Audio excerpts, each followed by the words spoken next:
नमस्कार साथियों, आप सभी का स्वागत है जीएसटी के एक और सेशन के अंदर, जिसके अंदर सर आज हम कंप्लीट करेंगे chapter payment of tax under GST. चलिए सर, हमें कंप्लीट करा दीजिए चैप्टर। सर, हमने लास्ट लेक्चर्स में क्या क्या पढ़ा था? Payment of tax under GST के चैप्टर में हमने क्या क्या चीजें पढ़ी हैं सर अभी तक? सर, हमने इलेक्ट्रॉनिक कैश लेजर के बारे में कुछ पढ़ा है। सर, हमने इलेक्ट्रॉनिक क्रेडिट लेजर के बारे में कुछ पढ़ा है। सर, हमने इलेक्ट्रॉनिक लायबिलिटी लेजर के बारे में चीजें पढ़ी हैं। सर, हमने रूल नंबर 86 भी पढ़ा था। सर, हमने manner of utilization of ITC input tax credit को यूटिलाइज करने के मैनर के बारे में पढ़ा था। सर, आज हम क्या पढ़ेंगे? आज हम पढ़ेंगे sir most awaited topic of this chapter, सबसे ज्यादा important topic payment of tax under GST chapter का सबसे इंपॉर्टेंट टॉपिक, जिसका नाम है sir interest for delay in payment of tax under section 50। क्या बात करता है सर?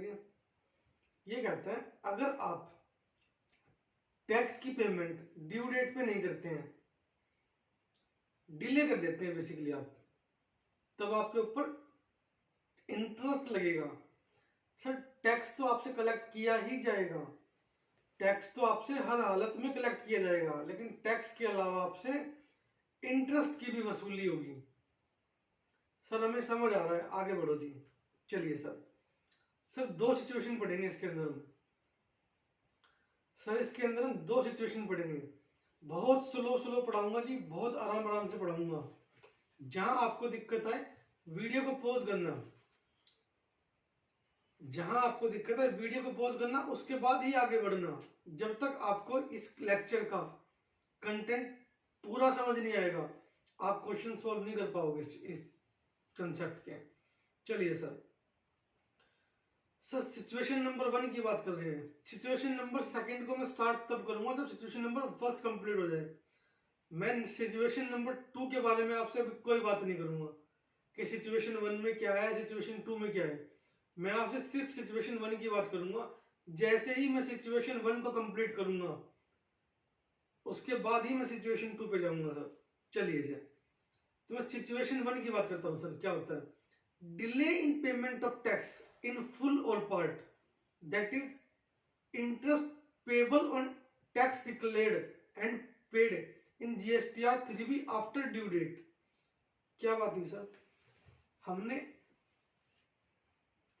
टैक्स की पेमेंट करी, लेकिन हमने ड्यू डेट के बाद करी सर, आज नहीं करी। एग्जांपल दो सर।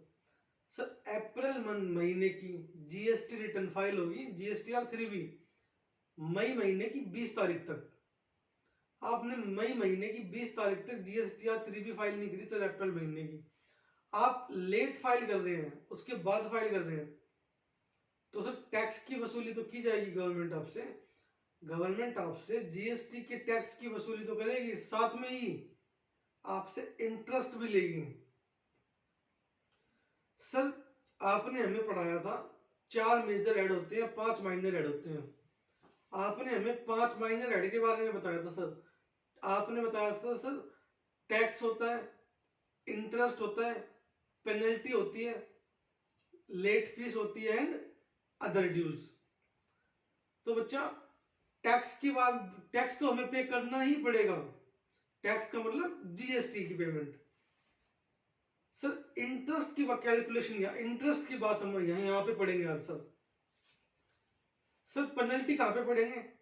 सर, पेनल्टी के लिए एक अलग चैप्टर बनाया गया है, penalty and prosecution. Sir, late fees के बारे में कहां पे पढ़ेंगे?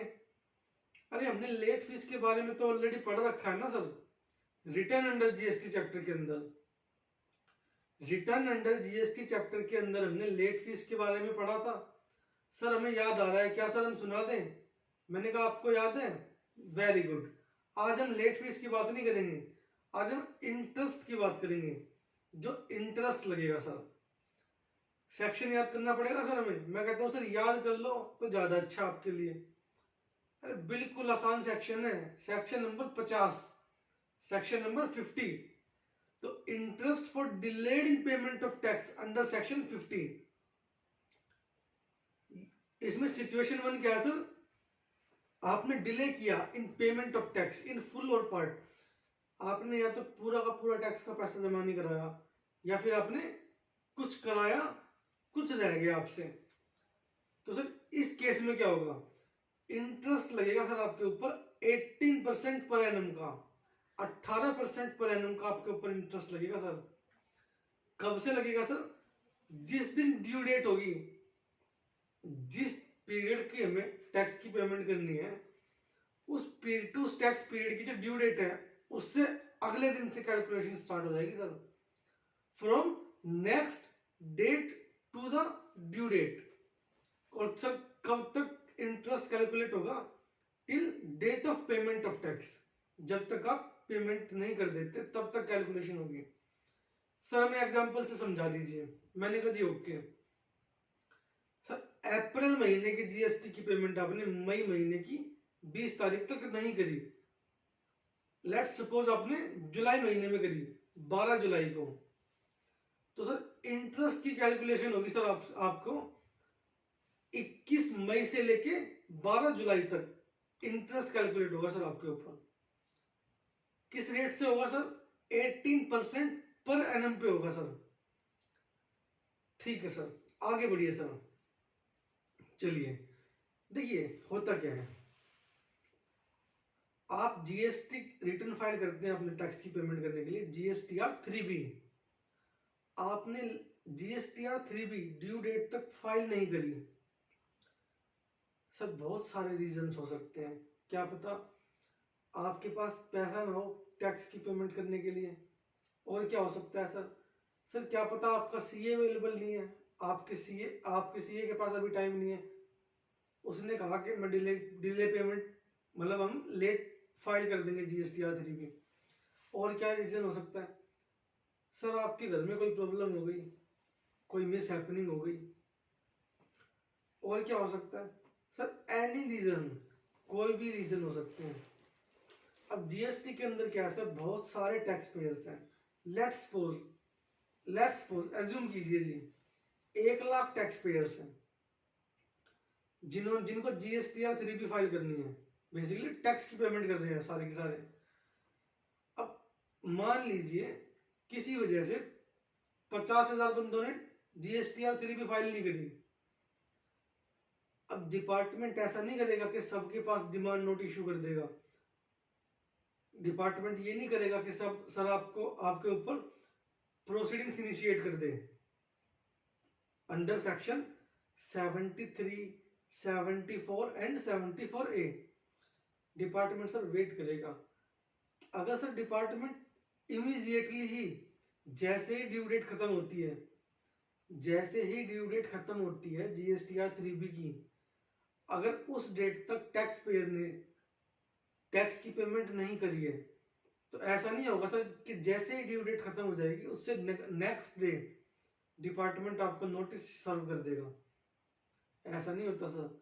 अगर डिपार्टमेंट सर ऐसा करने लग जाए तो डिपार्टमेंट के पास कितना सारा अननेसेसरी बर्डन क्रिएट हो जाएगा, डिपार्टमेंट के पास सर कितना सारा अननेसेसरी बर्डन क्रिएट हो जाएगा सर, अगर आप डिपार्टमेंट ऐसा करेगा तो सर डिपार्टमेंट ऐसा नहीं करता, डिपार्टमेंट वेट करता है। Department proceedings under section 73, 74, 74A कुछ समय बीतने के बाद ही प्रोसीडिंग स्टार्ट करता है, या किसी पे अगर डाउट ही है, जेन्युइन डाउट है, तभी करता है sir demand generate under section 73, 74 and 74A। That means normally क्या करता है डिपार्टमेंट वेट करता है कि सामने वाला टैक्स पेयर टैक्स की पेमेंट इंटरेस्ट के साथ खुद ही कर देगा। तो सर इसके अंदर क्या बात हुई, या तो डिपार्टमेंट ने आपको नोटिस इश्यू नहीं किया, आपने खुद ब खुद क्या किया। देखिए हम पढ़ क्या रहे हैं, आप कंफ्यूज नहीं होइएगा, बिल्कुल भी कंफ्यूज नहीं होना सर, बिल्कुल भी आपको मैं दोबारा से कराऊंगा आपको कि मैं पढ़ा क्या रहा हूं। सर मैं पढ़ा रहा हूं delay in payment of tax करिए आपने, लेकिन या तो डिपार्टमेंट के डिमांड नोट या फिर डिपार्टमेंट की proceedings under section 73, 74 and 74A generate होने से पहले ही आपने टैक्स की पेमेंट कर दी, या फिर डिपार्टमेंट आपके पास खुद चल के आया कि सर आपने टैक्स की पेमेंट नहीं करी अभी तक। तो सर जब डिपार्टमेंट आपके पास नहीं आता है, आपने खुद ब खुद टैक्स की पेमेंट करी है विद इंटरेस्ट, तो डिपार्टमेंट की नजर में सर आप क्या हो, एक अच्छे इज्जतदार इंसान हो सर। तो इस केस में होगा क्या होगा सर, इस केस में सर आपको नेट जीएसटी लायबिलिटी पे करनी पड़ेगी सर। जो नेट जीएसटी लायबिलिटी पे करनी होगी, मतलब sir meaning tax payable after utilization of ITC. Sir हमें समझ नहीं आ रहा, आप एक बार समझा दो सर हमें। मैंने कहा सर ओके। सर इंटरेस्ट तो कैलकुलेट होगा, कौन से अमाउंट पे इंटरेस्ट कैलकुलेट होगा सर, नेट अमाउंट पे। लेट सपोज आपने अप्रैल की जो महीने की जो आपकी जीएसटी लायबिलिटी आ रही है, वो आउटपुट लायबिलिटी आ रही है आपकी 2 लाख रुपए, आपके पास 40,000 रुपए का इनपुट टैक्स क्रेडिट पड़ा हुआ था। तो डिपार्टमेंट कहता है सर आपके ऊपर जो इंटरेस्ट की कैलकुलेशन होगी ना, वो after considering input tax credit होगी। तो आपको जो इंटरेस्ट पे करना है सर, इंटरेस्ट की बात कर रहे हैं जी, आपको जो इंटरेस्ट पे करना है वो पे होगा 60,000 रुपए पे, that is net GST liability पे। ठीक है सर, और बताइए सर इसके बारे में।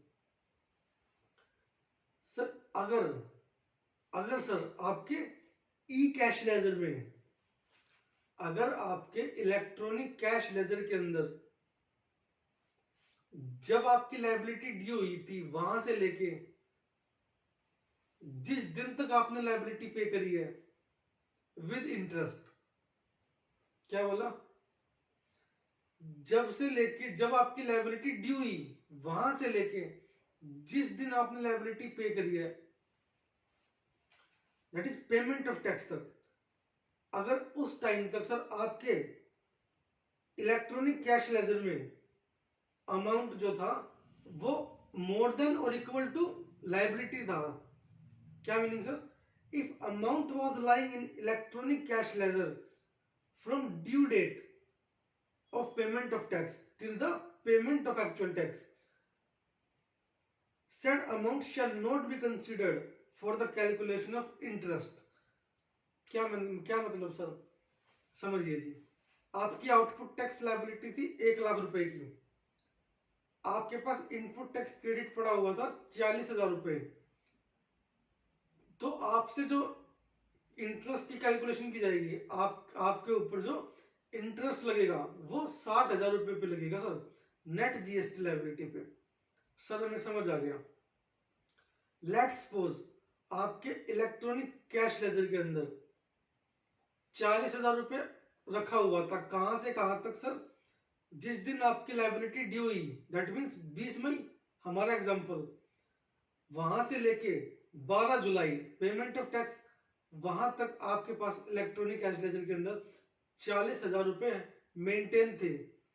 तो जब इंटरेस्ट की कैलकुलेशन होगी ना सर, वो 20,000 रुपए होगी सर, नेट जीएसटी लायबिलिटी में से कैश अमाउंट भी डिडक्ट कर देंगे, उस 20,000 रुपए पे आपको इंटरेस्ट की पेमेंट करनी है। सर हमें समझ आ रही है, सर हमें याद कैसे होगी ये चीज। मैं कहता हूं सर जो चीजें मैंने बोली आप उसको एक बार पेन से लिखिएगा अपने पेपर पे, आपको और आसानी से चीजें याद होंगी। मैंने कहा सर ओके। सर ऐसा भी तो हो सकता है कि हमने खुद से टैक्स की पेमेंट ही नहीं करी, डिपार्टमेंट हमारे पास आया और डिपार्टमेंट ने प्रोसीडिंग स्टार्ट कर दी अंडर सेक्शन 73, 74, 74A। इस केस में क्या होगा सर, इस केस में सर डिपार्टमेंट आपको बेईमान इंसान मानता है, डिपार्टमेंट कहता है आप एक अच्छे इंसान नहीं हो। डिपार्टमेंट बोलेगा सर इस केस में जो आप इंटरेस्ट पे करोगे ना, वो पे करोगे ऑन ग्रोस जीएसटी लायबिलिटी। कैसे सर, सर हमारे एग्जांपल में हमारी आउटपुट टैक्स लायबिलिटी बनती थी 1 लाख रुपए की, और हमारे पास ITC that is input tax credit था 40,000 रुपए का, तो हमारी नेट जीएसटी लायबिलिटी थी 60,000 रुपए की। डिपार्टमेंट कहता है सर ये तो 60,000 रुपए की लाइबिलिटी जो नेट जीएसटी लाइबिलिटी है, इस पर आप इंटरेस्ट की कैलकुलेशन तो तब कर पाएंगे जब आपने खुद खुद ब खुद आपकी टैक्स पे कर दिया। लेकिन जब डिपार्टमेंट ने प्रोसीडिंग स्टार्ट करी है अंडर सेक्शन 73, 74 एंड 74A, इस केस में सर आप ग्रोस जीएसटी लायबिलिटी पे इंटरेस्ट की कैलकुलेशन करके पेमेंट करेंगे।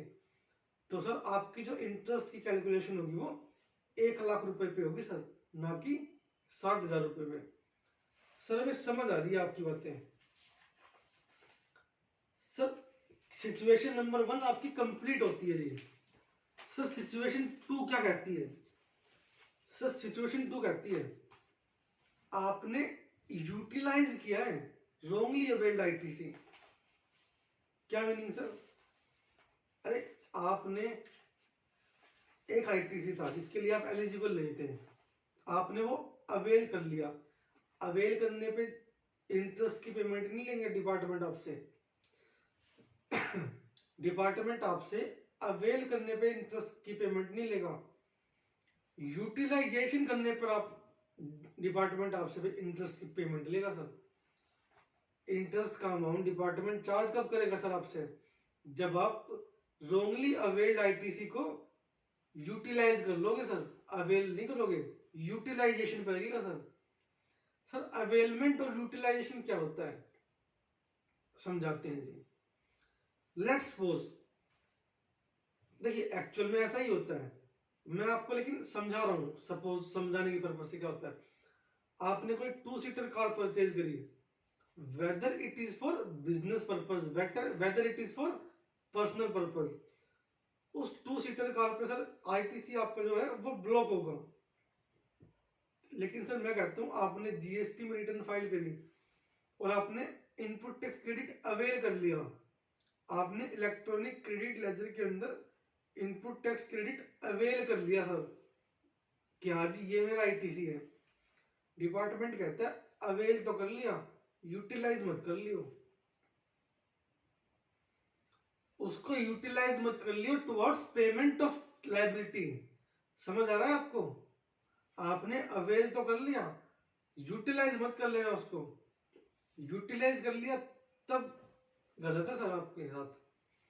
तो सर यूटिलाइज सिचुएशन 2 कहती है sir utilization of wrongly availed ITC. Sir इस केस में भी इंटरेस्ट जो लगेगा ना वो 18% पर एनम की रेट से लगेगा सर। सर कब से लगेगा? डेट ऑफ जो आपने यूटिलाइजेशन किया जिस डेट को, उससे नेक्स्ट डे से कब तक लगेगा सर?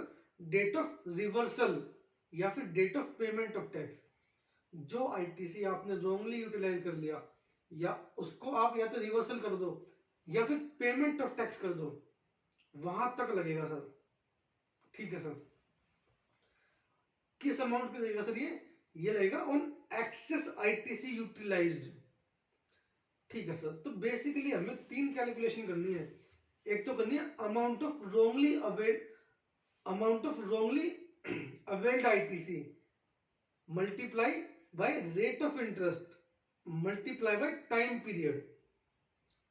तो हमें अमाउंट निकालना है रॉन्गली यूटिलाइज आईटीसी का, that is excess ITC utilize जो किया आपने जो एक्सेस आईटीसी को यूटिलाइज किया है ना, उसकी कैलकुलेशन करनी है सर। सबसे पहले सर नंबर 1 पे पढ़ेंगे हम amount of excess ITC utilized. तो इसकी कैलकुलेशन होगी सर आपकी amount of wrongly availed ITC.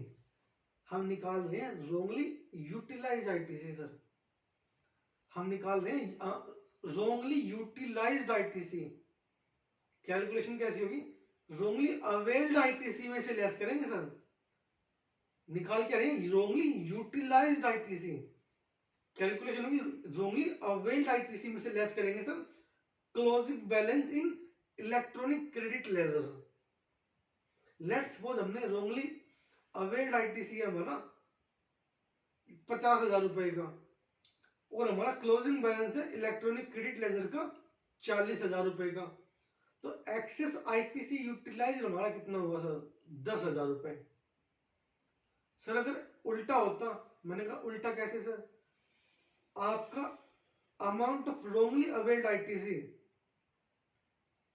40,000 रुपए है, लेस करेंगे closing balance in electronic credit laser, अगर वो 50,000 रुपए है तो सर ये अमाउंट नेगेटिव में आ जाएगा, तो सर इंटरेस्ट की कैलकुलेशन फिर नहीं होगी, कोई इंटरेस्ट की कैलकुलेशन नहीं होगी। तो सर इंटरेस्ट की कैलकुलेशन कब होगी, जब आपका wrongly availed ITC less closing balance in electronic credit laser, ये अमाउंट पॉजिटिव आएगा और इस अमाउंट को बोलेंगे एक्सेस आईटीसी यूटिलाइज्ड। ठीक है sir.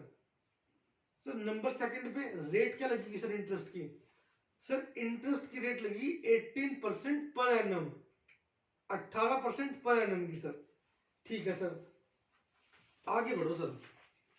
Sir time period, sir time period तो हमें याद है, आपने तो बताया था जो ड्यू डेट होगी सर, एक मिनट सर, जो नेक्स्ट डे है, next day of utilization of wrongly availed ITC, वहां से लेके till date of reversal of payment of tax, date of reversal और पेमेंट ऑफ टैक्स। ठीक है सर। सर हमें कैसे पता चलेगा कि हमने आईटीसी यूटिलाइज कर लिया है रॉन्गली अवेल्ड, क्या मीनिंग सर, लेट्स सपोज मेरे पास आईटीसी इस, ये लैपटॉप मैंने परचेज किया था, ये लैपटॉप मैंने परचेज किया था, इस लैपटॉप का मैंने, मेरे पास आईटीसी है। मैंने कार परचेज करी थी, उसका भी मेरे पास आईटीसी है। तो टोटल मेरा आईटीसी मेरे इलेक्ट्रॉनिक क्रेडिट लेजर के अंदर इकट्ठा हो चुका है जी। अब जो आईटीसी मेरे इलेक्ट्रॉनिक क्रेडिट लेजर के अंदर इकट्ठा हो चुका है, उससे मैं पेमेंट करूंगा जीएसटी की। ठीक है sir.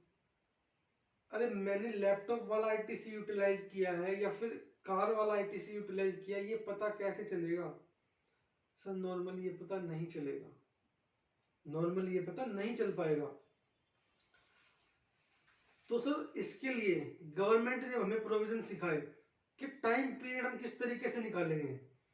If amount in electronic credit laser false below wrongly availed ITC, क्या मीनिंग सर, आपने आपके इलेक्ट्रॉनिक क्रेडिट लेजर के अंदर जो आईटीसी पड़ा हुआ है वो कम हो जाता है, falls below wrongly availed ITC due to the payment of tax through return. Sir हमें समझ नहीं आ रही है ना, हमारा सर घूम रहा है, हमें सर दर्द हो रहा है सर, हमें समझ नहीं आ रही। मैंने कहा जी ओके, आप क्या करते हैं सर। सर हमने क्या किया, आईटीसी यूटिलाइज कर लिया, कैसे sir, through return. Let's suppose मेरे पास एक लैपटॉप परचेज किया मैंने, इसकी कीमत है 1,00,000 रुपए, जिसपे 18% का जीएसटी मैंने पे किया है। तो 18,000 रुपए मेरे मैंने अवेल कर लिए सर इलेक्ट्रॉनिक क्रेडिट लेजर के अंदर। ठीक है सर। सर मैंने एक 2 सीटर कार भी परचेज करी है, जिसकी कीमत, लेट्स सपोज जिसकी कीमत रफली ले रहा हूं सर 10 लाख रुपए है, और उस पर भी 18% का जीएसटी है सर। तो 1,80,000 रुपए का जीएसटी मैंने अवेल कर लिया। टोटल मेरा कितना जीएसटी मैंने अवेल कर लिया सर, 18,000 रुपए का तो लैपटॉप पे, 1,80,000 रुपए का सर कार पे। टोटल मेरे इलेक्ट्रॉनिक क्रेडिट लेजर के अंदर कितना पैसा पड़ा हुआ है सर आईटीसी का, 1,80,000 रुपए में मैं जमा कर दूंगा 18,000 रुपए, दैट मीन्स 1,98,000 रुपए सर। हाँ सर। अरे अब जब मैं टैक्स की पेमेंट करूंगा, लेट्स सपोज मैंने ये आईटीसी अवेल किया अप्रैल मंथ में, अप्रैल मंथ में ये मैंने आईटीसी अवेल कर दिया, रिटर्न के थ्रू तो सर अवेल करूंगा मैं इसको, नहीं। हाँ सर क्या मतलब, कभी आप नहीं कर रहे हो, कभी आप हाँ कर रहे हो। मैंने कहा सर आपने रिटर्न फाइल करी तभी तो आपके इलेक्ट्रॉनिक क्रेडिट लेजर में जाएगा। मैंने कहा सर हाँ। आपने क्या किया सर, आपकी अप्रैल मंथ में कोई आउटपुट टैक्स लायबिलिटी नहीं थी, दैट मीन्स आपका आईटीसी अप्रैल मंथ में आपने अवेल तो कर लिया लेकिन यूटिलाइज नहीं किया। तो डिपार्टमेंट कहता है सर आपको इंटरेस्ट की पेमेंट नहीं करनी, रॉन्गली यूटिलाइज आईटीसी पे। लेट सपोज आपकी अप्रैल से लेके जून तक कोई भी आउटपुट टैक्स की पेमेंट आपने नहीं करनी, आप बस परचेज किए जा रहे हो। मैंने कहा सर ओके। होता क्या है जी, जुलाई मंथ में आपने सेल करी, लेट सपोज सर आपने सेल करी है सर 1 करोड़ रुपए की, और उस 1 करोड़ रुपए पर सर आपने जो जो आप सेल करते हो उस पर 18% का ही जीएसटी है सर, तो आपकी आउटपुट टैक्स लायबिलिटी बन गई सर 1 करोड़ का 18%। मैंने कहा सर ओके। तो सर ये जो लायबिलिटी आपने डिस्चार्ज करनी है, ये जो आउटपुट टैक्स लायबिलिटी आपने डिस्चार्ज करनी है, आप इलेक्ट्रॉनिक क्रेडिट लेजर से डिस्चार्ज कर सकते हैं सर, हमने पढ़ा था। मैंने कहा सर आपने यूटिलाइज कर लिया, ये सारा आईटीसी यूटिलाइज कर लिया, आपने सारा का सारा आईटीसी यूटिलाइज कर लिया सर, हमारी आउटपुट टैक्स लायबिलिटी कितने की है ये तो बता दो हमें। मैंने कहा सर आपकी आउटपुट टैक्स लायबिलिटी है 18 लाख रुपए की। सर कैसे कैलकुलेशन किया आपने? मैंने कहा जी आपने सेल करी थी 1 करोड़ रुपए की, जिसपे 18% का जीएसटी लगा, तो 18 लाख रुपए तो सर आपकी आउटपुट टैक्स लायबिलिटी है। सर आपने इस आउटपुट टैक्स लायबिलिटी को डिस्चार्ज करने के लिए सबसे पहले इलेक्ट्रॉनिक क्रेडिट लेजर का पैसा यूज, इलेक्ट्रॉनिक क्रेडिट लेजर में जो आईटीसी पड़ा हुआ था वो यूटिलाइज कर लिया। अब आप सर लायबिलिटी की पेमेंट कर रहे हो, इनपुट टैक्स क्रेडिट के अंदर जो आपका पैसा पड़ा हुआ है, आप उस पैसे से, आप उस इनपुट टैक्स से लायबिलिटी की पेमेंट कर रहे हो सर इस केस में। अब मैंने कहा सर ओके, आपने 1,98,000 रुपए का जो आपके पास इनपुट था उसकी पेमेंट कर दी सर, उससे पेमेंट कर दी सर आपने 1,98,000 रुपए की पेमेंट कर दी सर आपने। बैलेंस जो आपकी आउटपुट टैक्स लायबिलिटी बनती है वो आप सर कैश में पे करोगे, सर हमने पढ़ा है। लेकिन सर आप एक बात बताइए, क्या आप ठीक कर रहे हैं? डिपार्टमेंट कहता है सर जो आपने कार परचेज करी थी 10 लाख रुपए की, जिसपे 18% का जीएसटी आपने पे किया था, जिसपे 1,80,000 रुपए का, आप उसको यूटिलाइज नहीं कर सकते थे। वो आईटीसी ब्लॉक आईटीसी था, ब्लॉक क्रेडिट था, आपने उसको कैसे यूटिलाइज कर लिया, आपने कैसे उसका इस्तेमाल कर लिया लायबिलिटी की पेमेंट करने के लिए। सर अब हमें समझ आ रही है आपकी बातें, अब हमें बिल्कुल आसान लग रहा है टॉपिक। मैंने कहा सर ओके, तो आपने आईटीसी को यूटिलाइज किया जून महीने में, जो आपने सेल करी, सॉरी सर हमने सेल करी जुलाई महीने में, अप्रैल से लेकर जून तक तो आपकी कोई सेल नहीं थी, जुलाई महीने में आपने सेल करी। तो सर जुलाई महीने की जो आप जीएसटीआर 3 भी फाइल करेंगे, टैक्स की पेमेंट करेंगे, वो 20 अगस्त तक करेंगे सर। सर 20 अगस्त मैक्सिमम डेट है, ड्यू डेट क्या है सर 20 अगस्त। जुलाई महीने के जीएसटीआर 3 की ड्यू डेट क्या होगी सर? अगस्त महीने की 20 तारीख। क्या उससे पहले भी कर सकते हैं? हाँ सर उससे पहले भी कर सकते हैं। तो आपने यूटिलाइज कब किया? जब आप जुलाई मंथ की रिटर्न फाइल कर दोगे सर। मैंने कहा सर ओके। तो सर डेट काउंट कब से होगी, कब आपने रोंगली अवेल्ड आईटीसी को यूटिलाइज किया था? सर डेट स्टार्ट होगी due date of such return, या फिर actual date of filing of such return, जिसमें आपने रोंगली अवेल्ड आईटीसी को यूटिलाइज किया है। क्या आपको समझ आ रहा है? हाँ सर अब हमें समझ आ रहा है। सर कब तक लगेगा? जब तक लगेगा सर जो हमने ऑलरेडी पढ़ा था। क्या पढ़ा था sir? Till the payment of tax और till the date of reversal. मैंने कहा जी ओके। चलिए सर, सर इसके अलावा भी कुछ हो सकता है? मैंने कहा हाँ सर इसके अलावा भी हो सकता है। अगर आपने amount in electronic credit laser falls below, if amount available in electronic credit ledger falls below wrongly availed ITC due to the other than due to the payment of tax through return। आपने क्या किया sir? Electronic credit laser में आपके कुछ ITC पड़ा हुआ था sir, आपने इलेक्ट्रॉनिक क्रेडिट लेजर का जो आईटीसी यूटिलाइज किया ना, अब वो रिटर्न के थ्रू यूटिलाइज नहीं किया, आपने अदर देन रिटर्न यूटिलाइज किया। तो इस केस में सर इंटरेस्ट कहां से कैलकुलेशन होगी? इस केस में सर इंटरेस्ट की कैलकुलेशन होगी date of debit in electronic credit ledger till the date of reversal या डेट ऑफ पेमेंट। ठीक है sir. Sir most important note है, for levying interest for excess utilisation of ITC only in case of IGST. Excess utilisation means ITC IGST wrongly availed less closing balance in electronic credit ledger of IGST, CGST या फिर SGST या UTGST। क्या मतलब sir? Sir जो हम calculation कर रहे हैं ना, ये IGST के लिए स्पेसिफिक कैलकुलेशन होगी। कैसे सर? जो एक्सेस यूटिलाइज आईटीसी हमने जो एक्सेस यूटिलाइज आईटीसी की जो हम कैलकुलेशन कर रहे हैं उसकी कैलकुलेशन आईजीएसटी की केस में स्पेसिफिक होगी। कैसे होगी सर? क्लोजिंग बैलेंस हम आईटीसी रोंगली अवेल्ड, आईजीएसटी की बात कर रहे हैं सर, आईजीएसटी का लेंगे आईटीसी रोंगली अवेल्ड लेस कर देंगे closing balance in E credit ledger of IGST plus CGST plus SGST. अगर ये पॉजिटिव है तो इस पे इंटरेस्ट पे करना पड़ेगा, अगर ये नेगेटिव है तो सर इस पे इंटरेस्ट पे नहीं होगा, इग्नोर कर देंगे सर।